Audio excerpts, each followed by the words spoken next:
नमस्कार दोस्तों, BR07 news channel में आप सभी का बहुत बहुत स्वागत है। तो दोस्तों, एक बार फिर से दरभंगा एयरपोर्ट पर एयर एम्बुलेंस ने लैंडिंग किया। जी हां दोस्तों, दरभंगा में एयरपोर्ट खुल जाने के बाद एक और अच्छी सुविधा दरभंगा वासियों को मिल रही है। जब कोई व्यक्ति गंभीर रूप से बीमारी का शिकार हो जाता है, तब उन्हें इमरजेंसी के रूप में यह एयर एम्बुलेंस के द्वारा सही इलाज के लिए सही जगह ले जाया जाता है।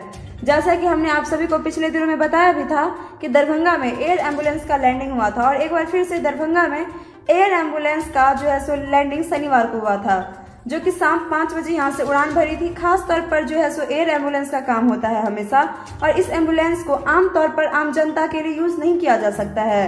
यह एम्बुलेंस का जो यूज है, इस्तेमाल है, वही कर पाते हैं जिनके पास काफी पैसे हों, पैसे वाले इंसान होते हैं। इसके साथ ही देश के बड़े बड़े अस्पताल इस तरह के एम्बुलेंस का यूज करते हैं। जैसे कि आप सभी को बता दें कि दिल्ली पटना में जो अपोलो हॉस्पिटल है, वो लोग इसका यूज करते हैं।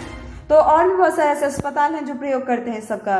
तो इस एम्बुलेंस का नाम है VDSRC। दोस्तों, ये एम्बुलेंस भले ही गरीब लोगों के लिए नहीं है, मगर फिर भी किसी न किसी व्यक्ति की जान तो जरूर बचाती है।